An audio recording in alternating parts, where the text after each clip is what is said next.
Hello and good morning everyone. आज के इस लेक्चर में हम न्यूक्लियर फिजिक्स की एक प्रॉब्लम को डिस्कस करेंगे जो कि एक स्टूडेंट्स के द्वारा पूछी गई है। और प्रॉब्लम है अपने पास सेमी इंपिरिकल मास फॉर्मूला। और ये जो टॉपिक है वो बेसिक नॉलेज के साथ साथ एग्जाम पॉइंट ऑफ व्यू से भी बहुत ज़्यादा इंपॉर्टेंट है और ये 100% एग्जाम में पूछा जाएगा। ठीक है, तो स्टार्ट करते हैं। सबसे पहले हम बात करेंगे इसके बेसिक इंट्रोडक्शन में। और बेसिक इंट्रोडक्शन में अपने पास सबसे पहला जो क्वेश्चन आता है वो यही है कि हमने यहाँ पे ये जो सेमी इंपिरिकल वर्ड यूज किया है इसका मतलब क्या है। तो इसका मतलब ये है कि यहाँ पे अपने पास न्यूक्लियस की हाफ प्रॉपर्टी होगी। उस हाफ प्रॉपर्टी के बेस के ऊपर यहाँ पे हम एक्सप्लेनेशन देने की कोशिश करेंगे। अब एक्सप्लेनेशन किसकी देनी है? एक्सप्लेनेशन देनी है बाइंडिंग एनर्जी की। हमने बाइंडिंग एनर्जी का एक एक्सपेरिमेंटल ग्राफ प्लॉट किया है, उस एक्सपेरिमेंटल ग्राफ को प्लॉट करने की यहाँ पे हम कोशिश करेंगे। ठीक है, दूसरा ये है कि ये जो सेमी इंपिरिकल मास फॉर्मूला है ये बेस होगा किसके ऊपर? लिक्विड ड्रॉप मॉडल के ऊपर बेस होगा। अब लिक्विड ड्रॉप मॉडल के ऊपर हम ऑलरेडी लेक्चर अपलोड कर चुके हैं, उसका लिंक आपको डिस्क्रिप्शन बॉक्स के अंदर मिल जाएगा। अब इसमें हम करने के वाले हैं, इस टॉपिक के अंदर अपने को बाइंडिंग एनर्जी की जो डिपेंडेंसी है वो पता करनी है कि बाइंडिंग एनर्जी किस किस पैरामीटर के ऊपर डिपेंड करती है, वो पैरामीटर निकालना है। उस पैरामीटर की हेल्प से फिर हम बाइंडिंग एनर्जी निकालेंगे। बाइंडिंग एनर्जी निकालने के बाद बाइंडिंग एनर्जी पर न्यूक्लियंस अपने को पता करना है और उसके बाद फिर हम यहाँ पे ग्राफ प्लॉट करेंगे। ठीक है, अब यहाँ पे ये जो बाइंडिंग एनर्जी है न्यूक्लियस की, जो बाइंडिंग एनर्जी है वो कौन कौन से पैरामीटर के ऊपर डिपेंड करेगी। तो इनिशियली अपने को यही पता था कि जो बाइंडिंग एनर्जी है वो 3 पैरामीटर के ऊपर डिपेंड करेगी। ठीक है, 3 एनर्जी का सम होगी। जैसे मैंने लिखा बाइंडिंग एनर्जी, एक बात समझ लेते हैं उसके बाद इसके ऊपर आगे बात करेंगे एग्जाम में कैसे लिखना है। बाइंडिंग एनर्जी सबसे पहले सम होगी किसका? E V for volume energy. उसके बाद सेकंड क्या है? ई एस बोले तो सरफेस एनर्जी। और थर्ड है ई सी कोलंबियन एनर्जी। इनिशियली अपने को 3 ही एनर्जी का पता था, इन तीनों एनर्जी को हमने निकाला, फिर इनका सम किया, बाइंडिंग एनर्जी पर न्यूक्लियंस निकाला और उनकी हेल्प से हमने ग्राफ प्लॉट किया। तो जो ग्राफ आया वो एक्सपेरिमेंटल ग्राफ से मैच नहीं हुआ। अब एक्सपेरिमेंटल ग्राफ से मैच नहीं हुआ इसका मतलब क्या है कि हमने कोई ना कोई टर्म को मिस किया है, कोई ना कोई पैरामीटर हमने काउंट नहीं किया। उसके बाद क्वांटम मैकेनिक्स में आगे अपने को पता लगा कि हमने 2 टर्म्स को यहाँ पे मिस किया है। और 2 टर्म कौन कौन सी थी? इसके बाद अगली जो टर्म आई वो थी एसिमेट्रिक एनर्जी की। ठीक है, और जो लास्ट टर्म आई थी वो क्या थी?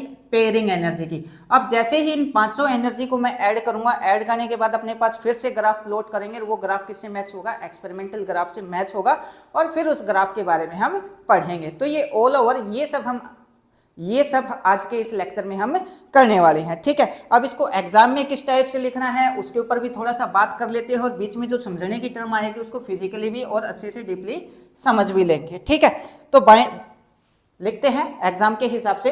The binding energy of nucleus, first point, the binding energy of nucleus is some of nucleus is given by sum of 5 term. The sum of 5 term. Initially अपने को 3 ही पता थी, उसके बाद आगे चले फिर अपने को बाकी की 2 भी पता लगी। अब 5 टर्म कौन कौन से हैं अपने पास? ये हैं, हमने लिखा binding energy equal to V for volume energy, S surface energy, C Colombian energy. उसके बाद एस एसिमेट्रिक एनर्जी और 5th वन है अपने पास पी पेयरिंग एनर्जी। यहाँ पे हम लिख सकते हैं ये जो वी है वो क्या है? Volume energy.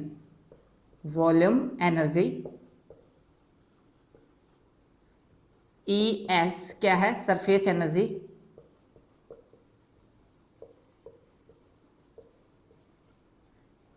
C Colombian energy, coulomb energy. और एस एसिमेट्रिक एनर्जी,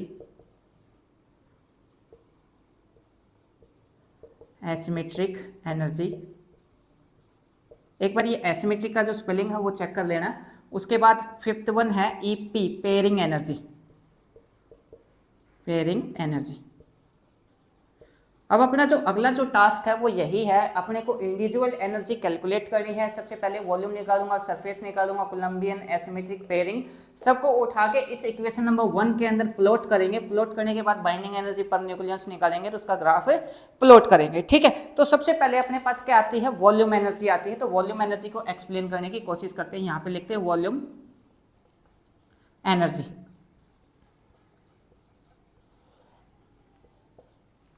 अब वॉल्यूम में क्या है, मान लिया अपने पास दो न्यूक्लियॉन्स हैं और दो न्यूक्लियॉन्स एक दूसरे के साथ इंटरेक्शन कर रहे हैं। अब दो न्यूक्लियॉन्स एक दूसरे के साथ इंटरेक्शन करेंगे तो इंटरेक्शन कब करेंगे, उसमें हमने मान लिया कि इनके बीच में न्यूक्लियॉन्स इंटरेक्शन है, तो वो एक दूसरे के साथ इंटरेक्शन भी करेंगे।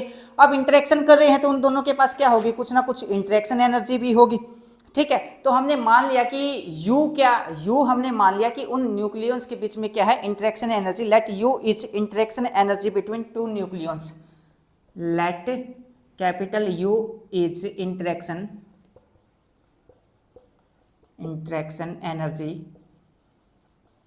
energy between two nucleons।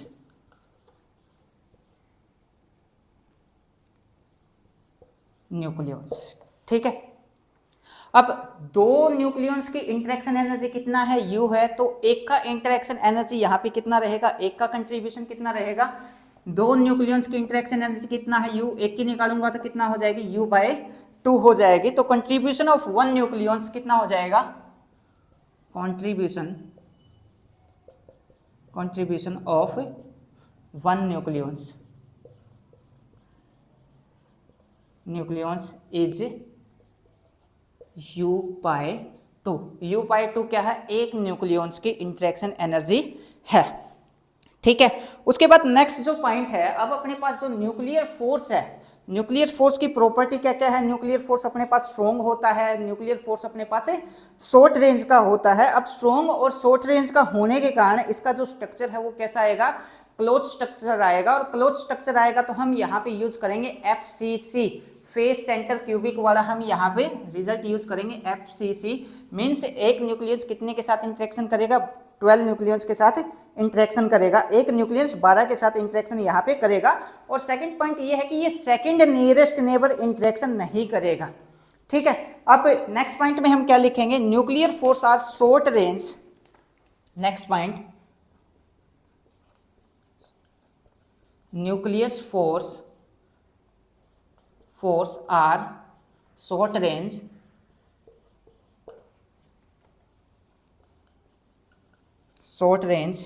there is nearest neighbor interaction, there is nearest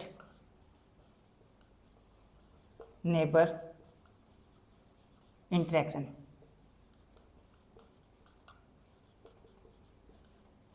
अब नियरेस्ट नेबर इंटरेक्शन करेगा तो क्या होगा, हम इसका स्ट्रक्चर कैसा लेके चलेंगे, FCC के जैसा हम इसका स्ट्रक्चर लेके चलेंगे। Next point, so one nucleons interact with, one nucleons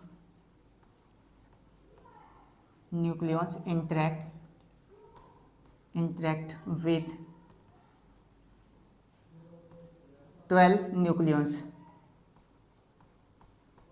अब 12 के साथ कैसे इंटरेक्शन करेगा ये हमने बताया है यहाँ पे, क्योंकि न्यूक्लियर फोर्स की जो प्रॉपर्टी होती है ये एक तो ये शॉर्ट रेंज होता है, दूसरा ये स्ट्रॉन्ग होता है। अब शॉर्ट रेंज और स्ट्रॉन्ग होने के कारण ये कैसा स्ट्रक्चर बनाएगा, क्लोज स्ट्रक्चर बनाएगा। अब क्लोज स्ट्रक्चर हम किसके जैसा लेके चलेंगे, FCC के जैसा लेके चलेंगे, इसलिए एक न्यूक्लियस 12 के साथ यहाँ पे इंटरेक्शन करेगा।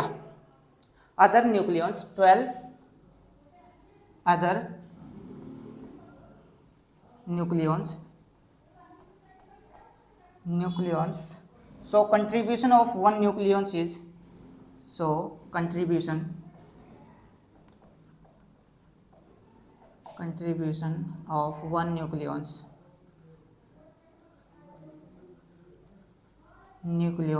is, अब एक न्यूक्लियस का कंट्रीब्यूशन कितना है अपने पास, एक की इंटरेक्शन एनर्जी कितना है, U/2। ठीक है, 12 की निकालेंगे तो क्या हो जाएगा, ये कैंसिल हो जाएगा, कितना आ जाएगी, 6U आ जाएगी। अब ये क्या है अपने पास एक का कंट्रीब्यूशन कितना आ जाएगा अपने पास 6u आ जाएगा। ठीक है, अब एक का कंट्रीब्यूशन 6u है, कंप्लीट न्यूक्लियस का निकालना है तो क्या करेंगे, इसको मास नंबर से मल्टीप्लाई कर देंगे और अपने पास क्या आ जाएगा, टोटल कंट्रीब्यूशन आ जाएगा। तो इसको हम लिखेंगे total number of nucleons is A, if total number of nucleons is A क्या है यहाँ पे, मास नंबर है, then total interaction energy, then total interaction energy,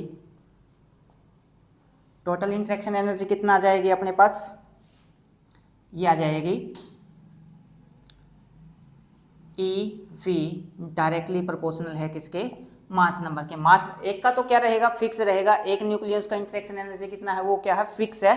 अब पूरे न्यूक्लियस के किसके ऊपर डिपेंड करेगी, न्यूक्लियस की डिपेंड करेगी मास नंबर के ऊपर। जैसे जैसे मास नंबर बढ़ता जाएगा उसकी जो वॉल्यूम एनर्जी है वो भी यहाँ पे इंक्रीज होती जाएगी। ठीक है, अब डायरेक्टली प्रोपोर्शनल रिप्लेस करेंगे तो अपने पास कॉन्स्टेंट आ जाएगा EV इक्वल टू, यहाँ पे कॉन्स्टेंट लेके आए हम ए वी और ए यहाँ पे एज इट इज जितने भी कांस्टेंट टर्म थी वो सब हमने एक पैरामीटर के अंदर डाल दी, वो क्या है अपने पास है ए वी।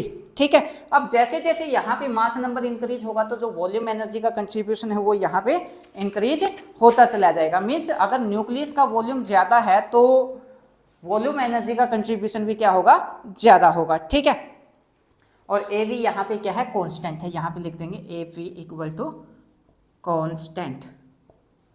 ठीक है, इसको हमने बोल दिया इक्वेशन नंबर 1। अब इसको अगर पर न्यूक्लियंस निकालना है तो पर न्यूक्लियंस निकालेंगे वॉल्यूम एनर्जी पर न्यूक्लियंस, तो ये क्या जाएगा EV by A equal to AVA by A से ए कैंसिल हो जाएगा, ये आ जाएगी EVA इक्वल टू AV।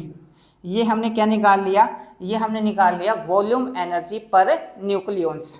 यहाँ पे लिख देते हैं वॉल्यूम एनर्जी पर न्यूक्लियंस, ठीक है। अब एक क्वेश्चन इसमें यह भी आता है कि हमने यहाँ पे इसको वॉल्यूम एनर्जी नाम क्यों दिया। ठीक है, अब इसका जवाब भी अपने पास है। वॉल्यूम क्या होता है, हमने न्यूक्लियस को मान लिया कैसा, स्फेरिकल मान लिया। न्यूक्लियस कैसा है अपने पास, स्फेरिकल है, और स्फेरिकल का जो वॉल्यूम है, वॉल्यूम कितना होता है 4/3 पाई r की 3, ये अपने पास क्या होता है, वॉल्यूम होता है।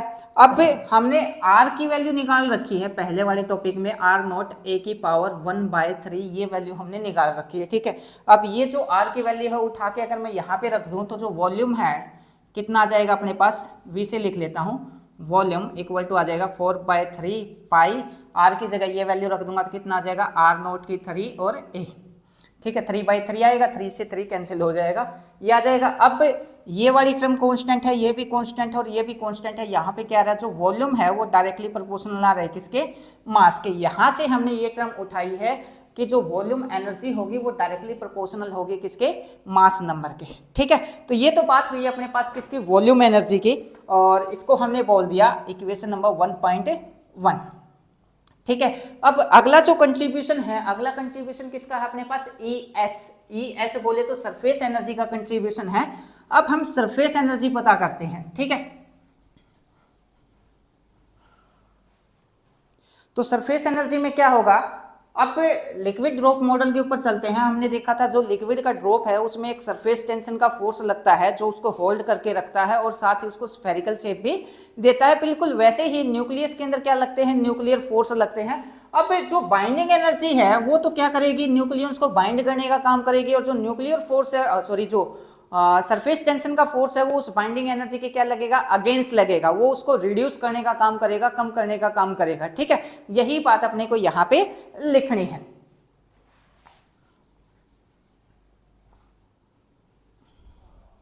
तो अगला कंट्रीब्यूशन है अपने पास surface energy, second point, surface energy.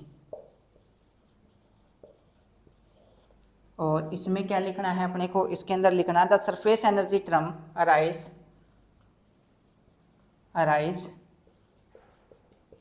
Arise due to surface tension due to एक second, due to the surface tension,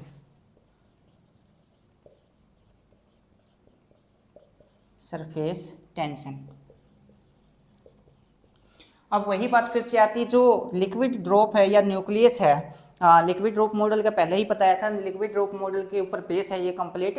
तो सरफेस टेंशन क्या होगा, आउटवर्ड लगेगा, बाइंडिंग एनर्जी उसको बाइंड करने की कोशिश करेगी, तो अगेंस्ट लग रहा है, अगेंस्ट लग रहा है, तो ये बाइंडिंग एनर्जी को क्या करेगा, रिड्यूस करने का काम करेगा। तो उसके बाद so surface tension try to reduce, surface tension try to reduce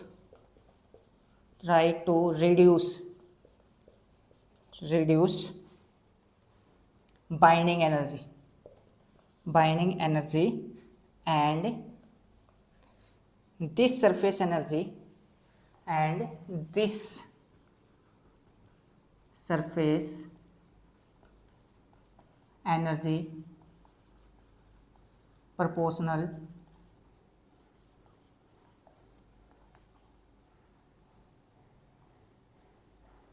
proportional, ये प्रोपोर्शनल लिखा हुआ है, ठीक है, proportional to surface area, to surface area.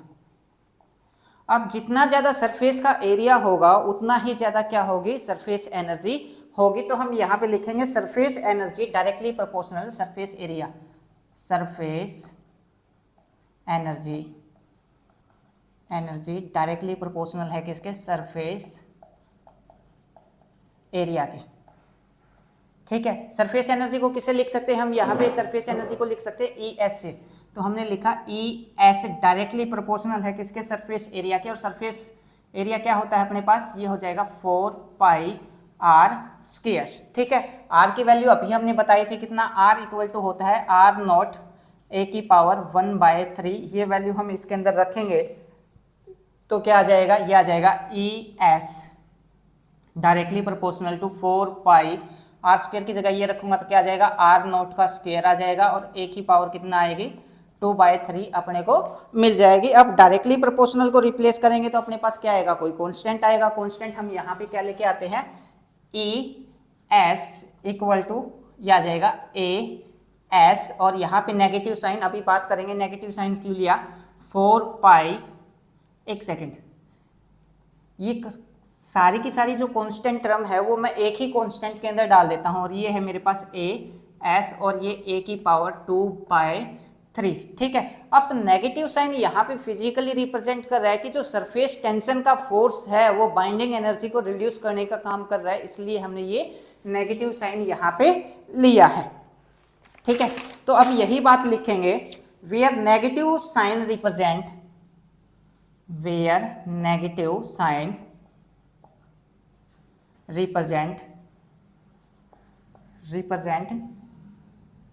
that surface tension reduce binding energy, surface tension reduce binding energy of nucleus, ठीक है। अब ये तो क्या है अपने पास सरफेस एनर्जी, और ये वाली जो इक्वेशन है इसको हमने बोल दिया इक्वेशन नंबर 2, ठीक है। अब इस सरफेस एनर्जी को अगर मैं पर न्यूक्लियंस के लिए लिखना चाहूँ तो क्या आ जाएगी, सरफेस एनर्जी पर न्यूक्लियंस क्या आ जाएगी, सरफेस एनर्जी पर न्यूक्लियंस इज, ये आ जाएगा E S by A, surface energy पर न्यूक्लियंस इक्वल टू ये आ जाएगा माइनस ए एस और ए की पावर 2/3 डिवाइड बाय ए, ठीक है। ये क्या निकल के आ गया अपने पास, इसको हमने बोल दिया इक्वेशन नंबर 2.1, ये क्या है, सरफेस एनर्जी पर न्यूक्लियंस है, ठीक है। तो आप इसको एक बार इतना नोट कर लीजिए। उसके बाद अगले सेक्शन में हम यहाँ पे बात करेंगे कोलंबियन एनर्जी की। अब कोलंबियन एनर्जी का जो टर्म है वो क्यों अराइज होगा, क्योंकि न्यूक्लियस के अंदर क्या है, प्रोटॉन है, ठीक है। अब प्रोटॉन क्या करेंगे, एक दूसरे को रिपेल करेंगे, और रिपेल करेंगे तो यहाँ पे एक एनर्जी की टर्म और अराइज होगी जिसको हम क्या बोलेंगे, कोलंबियन एनर्जी बोलेंगे। उसको करेंगे हम अगले सेक्शन के अंदर, जल्दी से आप इसको नोट कर लीजिए। उसके बाद हम बात करते हैं कोलम्बियन एनर्जी की या कूलाम एनर्जी की। अब कूलाम एनर्जी का जो कंट्रीब्यूशन है वो कोलम्बियन रिपल्सन के कारण आएगा। अगर कोलम्बियन रिपल्सन किस में होगा, प्रोटॉन प्रोटॉन के बीच में कोलम्बियन रिपल्सन होगा, तो यहाँ पे लिखेंगे coulomb energy contribution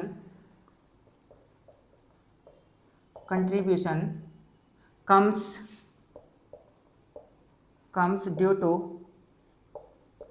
repulsion between due to proton repulsion,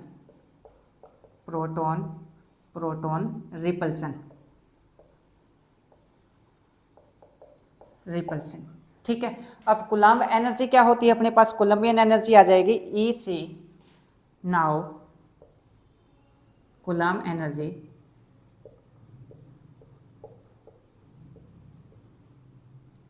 E C for coulombian energy, ये क्या आ जाएगी के Q1 Q2 पाई आर, ठीक है। ये क्या आ जाएगी अपने पास, कूलाम एनर्जी आ जाएगी। अब हमने सपोज किया कि अपने पास जेड प्रोटॉन है, तो अब उसके अंदर पेयर कितने बनेंगे, एक बार ये चीज़ थोड़ा सा ध्यान से समझना, उसके बाद आपको समझ आएगी। अब हमने मान लिया कि अपने पास जेड प्रोटॉन है, जेड प्रोटॉन है, तब उसके कितने पेयर बनेंगे इंट्रैक्शन के, उसके ऊपर बात करते हैं। तो ये इंट्रैक्शन के पेयर कितने बन जाएंगे, Z into Z minus 1 divide by 2। अब ये इंट्रैक्शन के जो पेयर हैं वो किस टाइप से बने हैं, इसको थोड़ा सा समझ लेते हैं। जैसे मान लिया अपने पास 10 न्यूक्लियॉन्स हैं, और वो हमने यहाँ पे लिख दिए 1 2 3 4 5 और 1 2 3 4 5।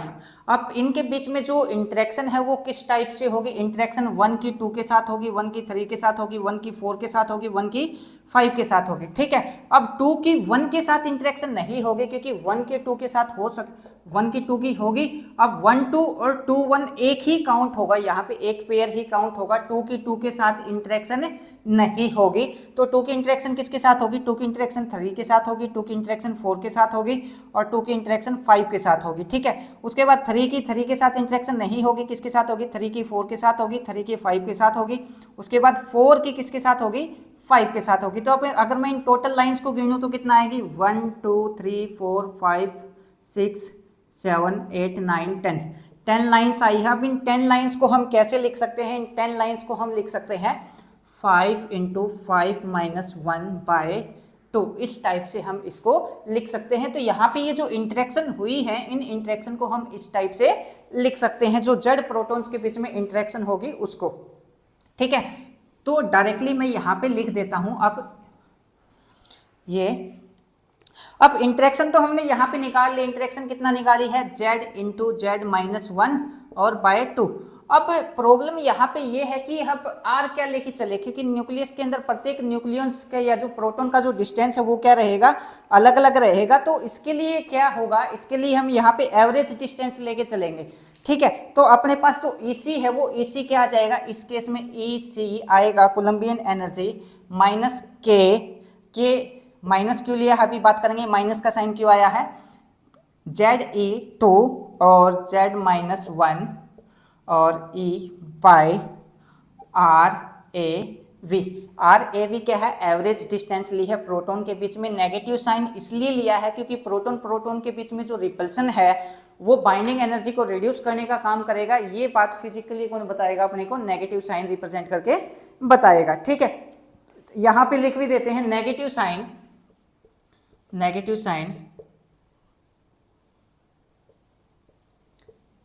रिप्रेजेंट कूलाम एनर्जी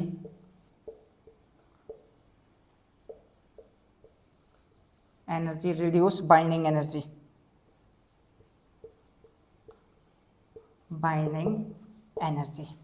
ठीक है। अब इसको थोड़ा सा मॉडिफाई करके लिखेंगे तो कैसे लिखेंगे, EC इक्वल टू हमने लिखा minus E² Z into Z minus 1 और नीचे के की वैल्यू रख देंगे। के की वैल्यू क्या, 1/4 पाई एप्सिलॉन नॉट, ये आ जाएगा 8 पाई एप्सिलॉन नॉट। और इस R की जगह वही वैल्यू रखेंगे, R equal to R0 A की पावर 1/3। तो ये आ जाएगा अपने पास R0 और A की पावर 1/3। ये अपने पास क्या आ जाएगी, कूलाम एनर्जी निकल के आ जाएगी। इसको हमने बोल दिया इक्वेशन नंबर 3, ठीक है। उसके बाद नेक्स्ट पॉइंट में क्या करेंगे, हम यहाँ पे कूलाम एनर्जी निकालेंगे किसकी फॉर्म में, पर न्यूक्लियंस की फॉर्म में। तो मैं इसको साफ कर देता हूँ यहाँ पे।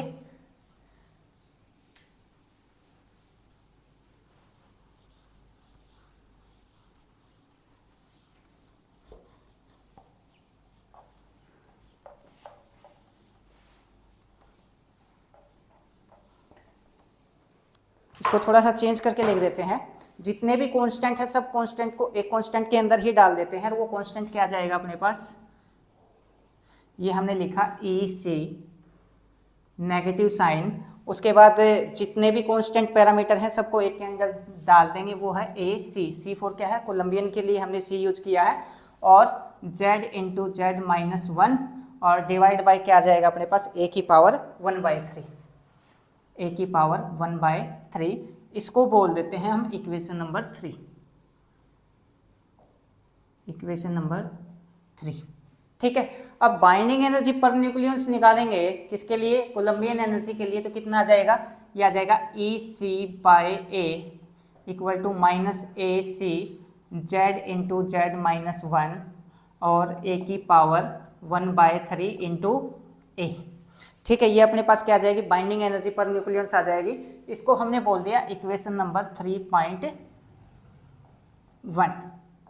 ठीक है, अब हम इन तीनों एनर्जी को मिला के, तीनों एनर्जी को ऐड करेंगे और कोशिश करेंगे कि बाइंडिंग एनर्जी का जो ग्राफ है वो प्लॉट किया जाए, और ठीक है, और उसको फिर हम एक्सपेरिमेंटल ग्राफ से मैच करने की कोशिश करेंगे। एक बार जो अपने पास तीनों रिजल्ट आए थे, वॉल्यूम का है, उसके बाद सरफेस का है, और कोलंबियन एनर्जी का, कोलंबियन का तो हमने यहाँ पे लिख रखा है। ठीक है, बाकी के दो रिजल्ट लिख लेता हूँ। वॉल्यूम एनर्जी पर न्यूक्लियस, वॉल्यूम एनर्जी पर न्यूक्लियस, न्यूक्लियस कितना आया था अपने पास, E V by A equal to, ये आया था ए वी 1 बोल दिया। उसके बाद सरफेस एनर्जी पर न्यूक्लियस, ये कितना आया था अपने पास, ये निकाल रखा है यहाँ पे। ठीक है, इसको सोल्व करेंगे तो कितना आ जाएगा अपने पास, ये आ जाएगा E S by A equal to minus A S by A की पावर 1/3। ये क्या आ जाएगी, सरफेस एनर्जी आ जाएगी। ये क्या है, वॉल्यूम एनर्जी है, और ये क्या है अपने पास है, कोलंबियन एनर्जी है पर न्यूक्लियस। ठीक है, अब इन तीनों एनर्जी को प्लॉट करेंगे। प्लॉट किस टाइप से करेंगे, पहले हम इन तीनों को ऐड करेंगे। ठीक है, और ऐड करके फिर देखेंगे अपने पास जो ग्राफ है वो किस टाइप का आएगा। इसको साफ कर देता हूं मैं यहाँ पे।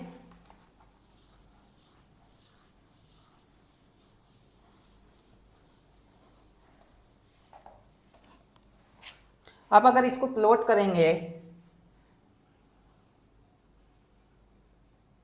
तो इस टाइप से प्लॉट करते हैं। ठीक है, इस तरफ हमने क्या ले लिया, मास नंबर ले लिया, इस तरफ क्या है, बाइंडिंग एनर्जी पर न्यूक्लियस। ठीक है, अब सबसे पहले अगर मैं बात करूं किसकी, सरफेस एनर्जी, सॉरी सबसे पहले कौन सा है, वॉल्यूम एनर्जी की। तो वॉल्यूम एनर्जी में क्या है, ए बी है, तो ए बी इस डायरेक्ट इस टाइप से आ जाएगा। ये अपने पास कांस्टेंट है तो ये इस टाइप से आ जाएगा, ए के ऊपर डिपेंड ही नहीं करेगी, तो ये आ जाएगा ए वी।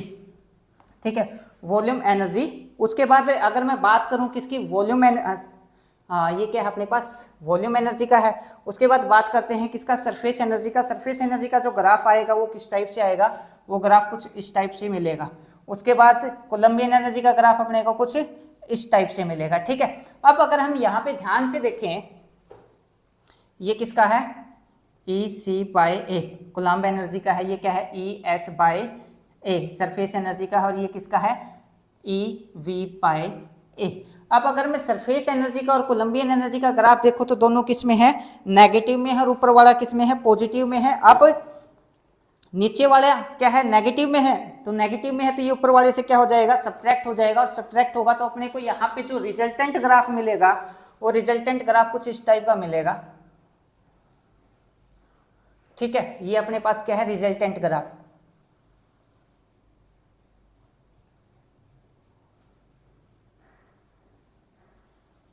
रिजल्टेंट ग्राफ ये मिलेगा। ठीक है, अब इस ग्राफ को मैच किया गया किसके साथ, बाइंडिंग एनर्जी कर्व के साथ मैच किया गया, जो एक्सपेरिमेंटल ग्राफ था, पर ये उससे मैच नहीं हुआ। तो अपने पास जो टोटल बाइंडिंग एनर्जी यहाँ पे आई है वो कितना है, टोटल टोटल बाइंडिंग एनर्जी। तो तीनों एनर्जी को क्या करेंगे, यहाँ पे ऐड करेंगे। ऐड करेंगे तो क्या आ जाएगी, बाइंडिंग एनर्जी सॉरी, इसको हम लिखेंगे EV volume energy plus ES surface energy और plus EC Columbian energy by A क्योंकि पर न्यूक्लियंस है। ठीक है, अब तीनों की वैल्यू है अपने पास, तीनों की वैल्यू यहाँ पे रख देंगे। ठीक है, तो आप इसको नोट कर लीजिए। उसके बाद यहाँ पे ये जो ग्राफ मैच नहीं हुआ, अब फिर साइंटिस्ट ने देखा कि मैच क्यों नहीं हुआ, फर्दर स्टडी की गई, फिर पता लगा कि यहाँ पे दो एनर्जी का कंट्रीब्यूशन और रहेगा। और वो दो एनर्जी का कंट्रीब्यूशन कौन कौन सा होगा, एक तो एसिमेट्रिक एनर्जी का कंट्रीब्यूशन होगा। एसिमेट्रिक एनर्जी का कंट्रीब्यूशन क्यों अराइज होगा, क्योंकि प्रोटॉन और न्यूट्रॉन के बीच में क्या आएगा, कुछ ना कुछ डिफरेंस होगा। डिफरेंस होगा तो यहाँ पे एसिमेट्रिक एनर्जी की करेक्शन टर्म भी आएगी। उसके बाद पेयरिंग एनर्जी का कंट्रीब्यूशन भी आएगा। तो आप जल्दी से इसको नोट कर लीजिए, अगले सेक्शन में हम बात करेंगे किसकी, एसिमेट्रिक एनर्जी की और पेयरिंग एनर्जी की। अब हम बात करेंगे अपने पास जो दो एनर्जी की टर्म रहती है उनके ऊपर, एक तो एसिमेट्रिक की एनर्जी की टर्म रहती है और दूसरा पेयरिंग एनर्जी की टर्म, इनको इंक्लूड करेंगे। एसिमेट्रिक एनर्जी की जो टर्म है वो किस लिए आई है, प्रोटॉन और न्यूट्रॉन में डिफरेंस होने के कारण एसिमेट्रिक एनर्जी की टर्म आई है। और प्रोटॉन और न्यूट्रॉन इवन है या ओड है, इनका पेयर कैसा है, उसके कारण कौन सी टर्म आई है, एनर्जी की पेयरिंग एनर्जी की टर्म आई है। अब अगर प्रोटॉन और न्यूट्रॉन के बीच में डिफरेंस है, अलग अलग है ये, तो बाइंडिंग एनर्जी क्या होगी, रिड्यूस होगी। बाइंडिंग एनर्जी रिड्यूस होने का रीजन क्या है, क्योंकि N/Z जो रेशो है वो चेंज हो जाएगी। N/Z लाइटर न्यूक्लियाई के लिए कितना होती है, 1 होती है, और हैवी न्यूक्लियाई के लिए कितना रहेगी, 1.3 रहेगी। तो प्रोटॉन और न्यूट्रॉन के बीच में जो डिफरेंस होने के कारण जो अपने पास N/Z रेशो है वो क्या होगी, चेंज होगी। चेंज होने के कारण यहाँ पे जो बाइंडिंग एनर्जी है वो क्या होगी, रिड्यूस हो जाएगी। तो हमने यहाँ पे लिखा है फ्रॉम N/Z रेशो, N क्या है प्रोटॉन, सॉरी न्यूट्रॉन है, और Z क्या है प्रोटॉन है, ratio asymmetric energy depend upon difference of proton and neutron. तो हमने यहाँ पे लिखा है एसिमेट्रिक एनर्जी डायरेक्टली प्रोपोर्शनल है किसके, N-Z और इसके स्क्वायर के। और एसिमेट्रिक एनर्जी जो हैवी न्यूक्लियस है उसके लिए क्या हो जाएगी, रिड्यूस हो जाएगी। तो हमने यहाँ पे लिखा है एसिमेट्रिक एनर्जी इनवर्सली प्रोपोर्शनल है किसके, मास नंबर के। इस इक्वेशन को और ये वाली इक्वेशन को कंबाइन किया अपने पास ये आ जाएगी। अब यहाँ पे जो n है, इस n की जगह हम क्या लिख सकते हैं, A-Z लिख सकते हैं। तो A-Z हम यहाँ पे पुट करेंगे। यहाँ पे पुट करने के बाद अपने पास ये जो एसिमेट्रिक एनर्जी की जो टर्म है वो निकल के आ जाएगी। ठीक है, उसके बाद हम बात करेंगे किसका, पेयरिंग एनर्जी की। पेयरिंग एनर्जी में क्या है, जो प्रोटॉन और न्यूट्रॉन इवन है या ओड है इसके ऊपर डिपेंड करता है। जैसे मैं बात करूं, अगर मेरे पास प्रोटॉन है, ये न्यूट्रॉन है, अगर प्रोटॉन भी मेरे पास इवन है और न्यूट्रॉन भी मेरे पास इवन है, तो वो न्यूक्लियस क्या होता है, बहुत ज्यादा स्टेबल होता है। इसको हम लिखेंगे मोस्ट स्टेबल। अगर दोनों ओड हैं तो ये क्या होगा, मोस्ट अनस्टेबल। अगर इवन ओड है या ओड इवन है, इसमें क्या होता है, इन दोनों के बीच में लाई करता है, मोस्ट स्टेबल और लेस स्टेबल के बीच में क्या होगा, लाई करेगा। तो यहाँ पे हमने पेयरिंग एनर्जी में लिखा है both proton and neutron are spin half fermion, so pairing energy depend upon even and odd number of nucleus. वो हमने यहाँ पे बता दिया किसके ऊपर, इवन है या ओड है उसके ऊपर डिपेंड करेगी। ये हमने डायरेक्टली इसका रिजल्ट लिखा है EP + -0 AP divide by A की पावर 3/4। अब ये इवन है या ओड है उसके ऊपर डिपेंड करेगी। अब अगर दोनों की दोनों इवन है, अगर दोनों इवन होंगे तो जो बाइंडिंग एनर्जी है वो इंक्रीज हो जाएगी। इंक्रीज हो जाएगी तो क्या हो जाएगा, मोस्ट स्टेबल हो जाएगा। उसके बाद दोनों ओड है तो मोस्ट क्या हो जाएगा, अनस्टेबल हो जाएगा, डिक्रीज हो जाएगी।